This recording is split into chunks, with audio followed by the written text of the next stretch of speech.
आपको एक बार फिर समझाने की कोशिश करते हैं कि आखिर दोनों देशों की क्या प्रतिक्रिया इस पूरे मामले को लेकर सामने आ रही है।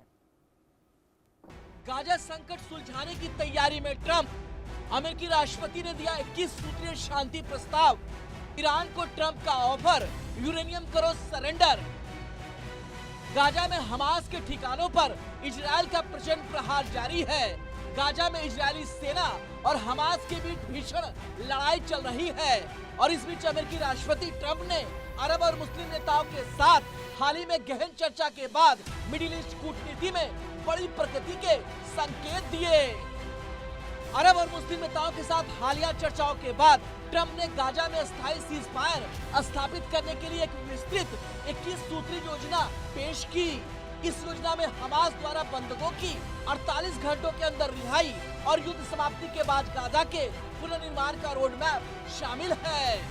ट्रंप ने कहा कि मध्य पूर्व में मानवता हासिल करने का हमारे पास एक बेहतरीन मौका है। सभी लोग पहली बार किसी खास चीज के लिए तैयार हैं। ट्रंप प्रशासन ने हाल ही में संयुक्त राष्ट्र महासभा के दौरान अरब और मुस्लिम नेताओं के साथ वार्ता के दौरान गाजा में युद्ध समाप्त करने के लिए 21 सूत्री योजना प्रस्तुत की थी। 80वीं संयुक्त राष्ट्र महासभा के दौरान न्यूयॉर्क में ट्रंप ने मीडिया से कहा, गाजा के संबंध में हमारी बहुत अच्छी बैठक हुई।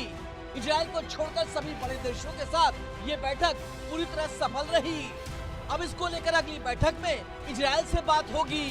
संयुक्त राष्ट्र में अपने औपचारिक संबोधन में ट्रंप ने फिलिस्तीनी राज्य को एक तरफा मान्यता देने का विरोध किया और उन्होंने ऐसे प्रयासों को हमास के लिए इनाम देने वाला बताया तथा सीज फायर और युद्ध की समाप्ति के लिए अपना आह्वान दोहराया।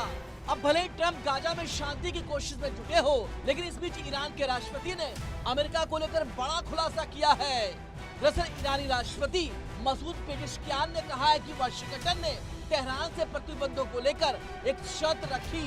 उन्होंने 3 महीने की मोहलत के बदले हमें अपना सारा यूरेनियम सौंपने की मांग की थी, जिसे सिरे से खारिज कर दिया गया।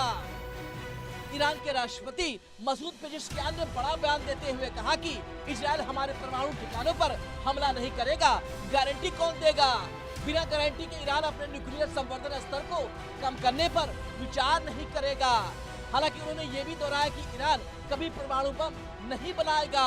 अमेरिका चाहता है कि हम अपना सारा समृद्ध यूरेनियम उन्हें सौंप दे और बदले में वे हमें प्रतिबंधों से 3 महीने की छूट देंगे। अमेरिका का प्रस्ताव मंजूर नहीं है। ईरान ने प्रतिबंध के आगे नतमस्तक नहीं होने का दृढ़ निश्चय लिया। ईरान ने साफ कर दिया कि ईरान दबाव और प्रतिबंधों के आगे कभी नहीं झुकेगा। ईरान का यह बयान ऐसे समय में आया है जब संयुक्त राष्ट्र महासभा यानी यूएनजीए में ईरान और इजरायल के बीच आरोप प्रत्यारोप तेज हुए। इजरायल के प्रधानमंत्री नेतन्याहू ने कहा है कि दुनिया को ईरान को परमाणु और सैन्य कार्यक्रम दोबारा खड़ा करने की अनुमति नहीं देनी चाहिए। उन्होंने अमेरिका के साथ मिलकर ईरान पर दबाव बढ़ाने का संकेत दिया। इस बीच इजरायल का एक और बड़ा दावा सामने आया है। इजरायल ने कहा कि नतांज के परमाणु ठिकानों पर तेजी से निर्माण जारी है। ईरान अघोषित परमाणु ठिकानों पर तेजी से निर्माण कर रहा है। वैसे जून 2025 में इजरायल और अमेरिका ने ईरान के परमाणु ठिकानों पर हवाई हमले भी किए थे। ईरान की अर्थव्यवस्था पहले ही अमेरिकी और पश्चिमी प्रतिबंधों से जूझ रही है। अगर नए यूएन प्रतिबंध सख्ती से लागू होते हैं तो तेहरान और अधिक आक्रामक रुख अपना सकता है। दूसरी ओर इजरायल का कड़ा विरोध और अमेरिका का समर्थन इस मुद्दे को मध्य पूर्व में बड़े टकराव की ओर धकेल सकता है। Bureau report, India news.